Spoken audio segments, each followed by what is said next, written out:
The next test that I want to do is going to be for path B, because just because path A worked doesn't mean your path B is working. So I cannot remind people enough to test their Zaps. In order to test path B, we basically need to make sure we are submitting another inquiry. We're pretending that Jessica is a very eager potential customer who might want to work with us on multiple different projects, or maybe somebody's on vacation and didn't respond to her. So she's now submitting her request a second time.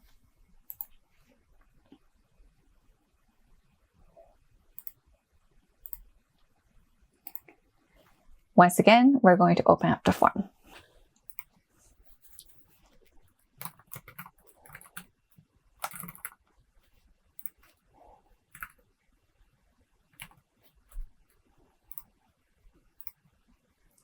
When I submit the form this time, I'm going to make sure that the email is spelled the exact same way, because we're going to match the new inquiries against the different contacts based on their emails.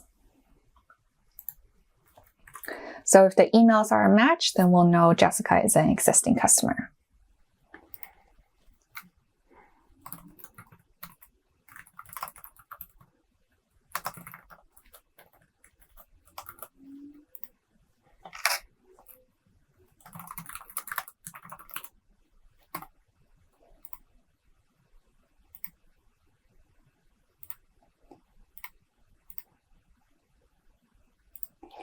Now we can see that Jessica has got a couple of different inquiries in our database. If we didn't have the separate contacts table, then that already means we're going to start having duplicates of Jessica, and we're going to be quite confused about which record to actually use to put in all of her information. At this stage, once again, I don't want to wait the full 2 minutes for my Zap to run, so I'm going to manually run this.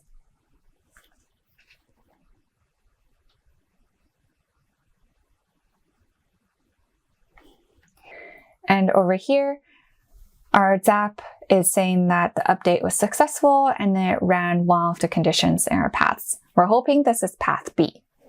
Now, it's always good when you're testing to form a hypothesis of what you're going to see once that Zap or that automation has run. In this case, before I take a peek into my Airtable database, I'm already thinking about how path B in our Zap is different from path A.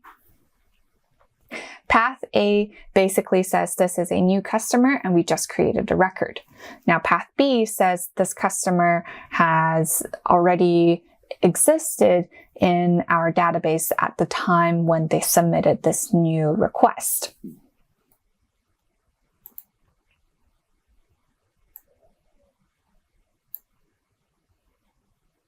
So after I've formed my hypothesis in my mind, I'm then going to go to the contacts table. And indeed, what I was thinking about was true. So this customer already existed when they submitted their request. So now inside of our Airtable, the note field says this customer already existed when they submitted this request. And let's take a look at the record editing history. So anytime you use Zapier to create or update a record, it's always going to be based on whoever's Airtable account is connected to the Zapier. In this case, my Airtable account is connected to the Zapier. So when the Zap makes updates inside of my Airtable, the update and activity log is going to show Cherry updated this record via API.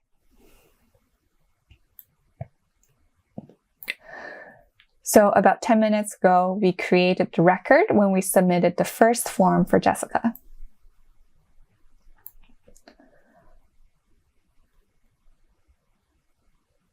And when we created the record, we also added a field to say that this customer was created via the intake form automation. Now, just 2 minutes ago, Jessica, our customer, submitted another form. So this time, instead of creating a new record in the contacts table, we simply made one small update to say, we know Jessica is already here, so they have already existed when Jessica submitted their form. So in this case, if Jessica is an existing customer, she will already be accounted for.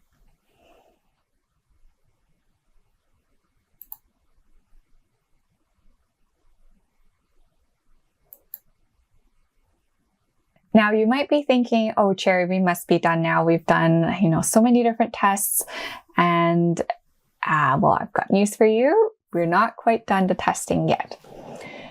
A big part of checking for duplicates is making sure you understand the edge cases and making sure you set expectations. If you are that internal Airtable expert, making sure that you set expectations with your team on what kind of duplicates Airtable and Zapier will be able to identify. In this case, when we're matching based on email, Zapier is definitely not going to take account for human errors. So if someone spells their email wrong, or if they add leading or trailing spaces in the end of their email. And two, if the person has 2 or 3 or 4 different emails, Airtable and Zapier will also not be able to account for that. That's just a human judgment call.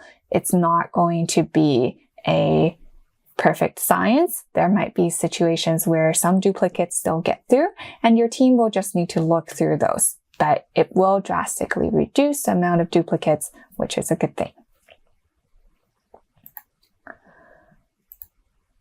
So the final test I wanted to do together is to submit a form where you can see Jessica's email is just slightly different. Maybe there's a typo, maybe there's some additional issues with it. And then you can see that a new duplicate record is going to get created.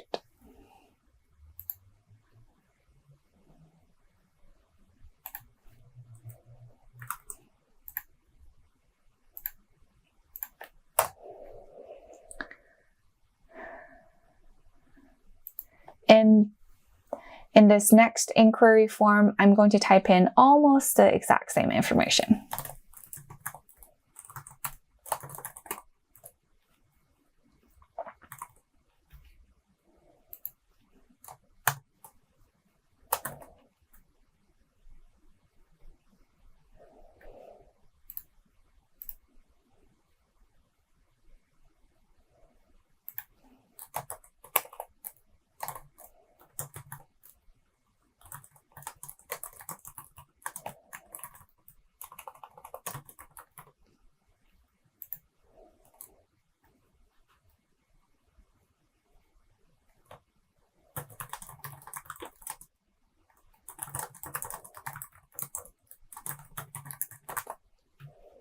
So Jessica is pretty eager to use Airtable for her business, and she has submitted 3 requests in total to this company.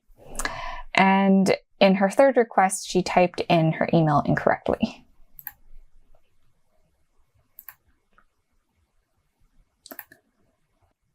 So back on our intake form table, you can see that there are 3 inquiries from Jessica, 2 of them with the same email and a 3rd one with a different email. Inside of Zapier, we're going to run the same automation again.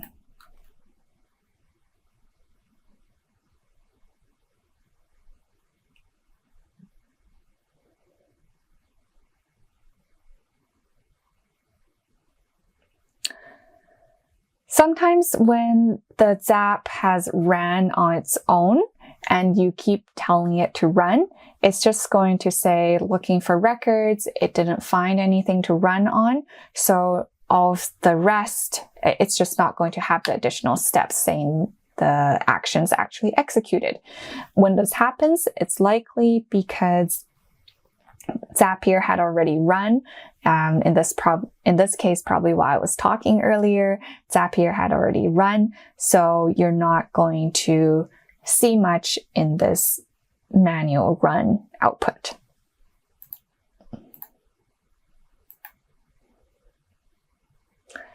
Now in our contacts, you can see that there are 2 Jessicas in here because we're matching based on email.